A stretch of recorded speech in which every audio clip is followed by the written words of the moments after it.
Hello बच्चों, class 11th के लिए ये क्वेश्चन, इस क्वेश्चन को हम कैसे करेंगे देखिए। आपको find the slope of line, आपको किसी लाइन का स्लोप बताना है और उस लाइन का बताना है जो line makes an angle of 30 degree with positive direction of Y axis, Y axis के पॉजिटिव डायरेक्शन पर 30 डिग्री का एंगल बनाती है। तो देखिए कितना इजी क्वेश्चन है ये हमारे लिए कि ये हमारे पास एक्स एक्सिस वाई एक्सिस एक प्लेन है और कोई लाइन ऐसे करके वाई एक्सिस के साथ पॉजिटिव डायरेक्शन में, ये वाई एक्सिस के साथ ये 30 डिग्री का एंगल बनाती है। ये वाली लाइन वाई एक्सिस के साथ, आपको बोल रहा है ना क्लियरली, पढ़ो लाइन को, क्वेश्चन को, कि makes an angle 30 degree with the positive direction of Y axis, Y axis के पॉजिटिव डायरेक्शन से ये लाइन 30 डिग्री का एंगल बनाती है। ठीक है, उसके बाद बोल रहा है कि जो एंगल का मेजर लिया गया है वो एंटी क्लॉकवाइज है, तो एंटी क्लॉकवाइज आपका ऐसे होता है।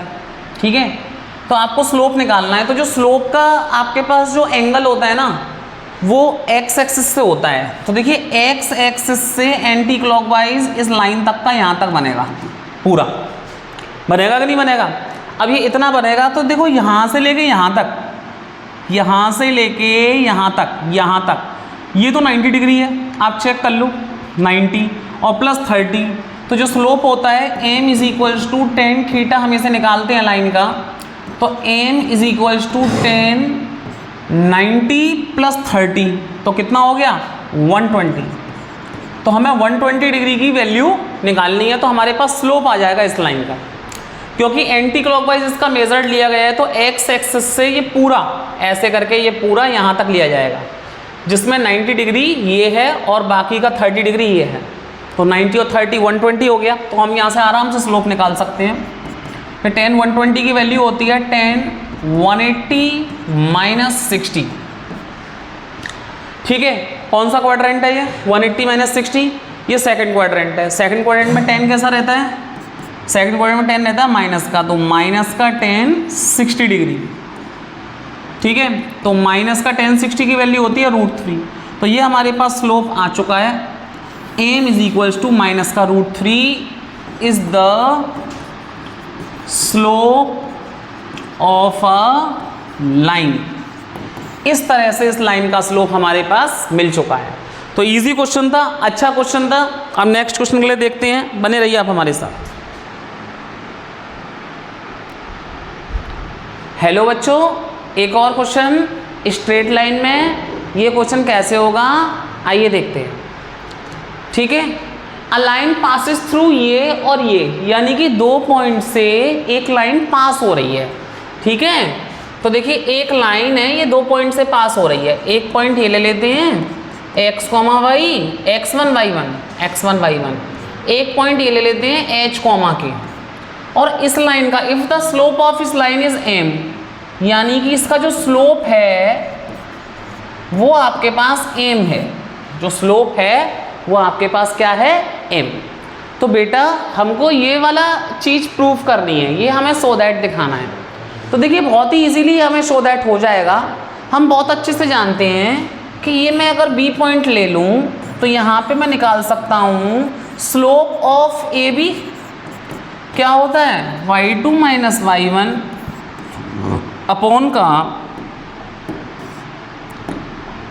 x2 minus x1। तो स्लोप ऑफ AB का क्या है, स्लोप m, y2 इसे x1 y1 ले लो, इसे x2 y2 ले लो, तो y2 क्या है y1 माइनस y1 क्या है k अपॉन x2 क्या है, x2 है h,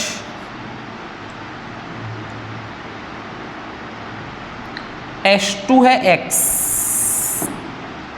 x1 माइनस x1 है आपका h, इस तरह से।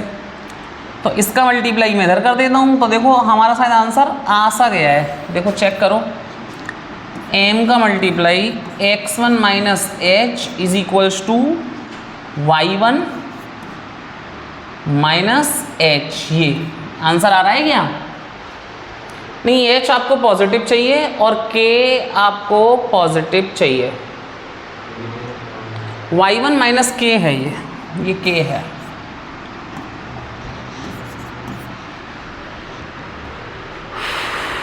ठीक है, तो एक काम करो, सुनो, आप माइनस कॉमन दोनों जगह से ले लो, माइनस यहाँ से भी ले लो, माइनस यहाँ से भी ले लो, तो ये हो जाएगा m h माइनस x1 और k माइनस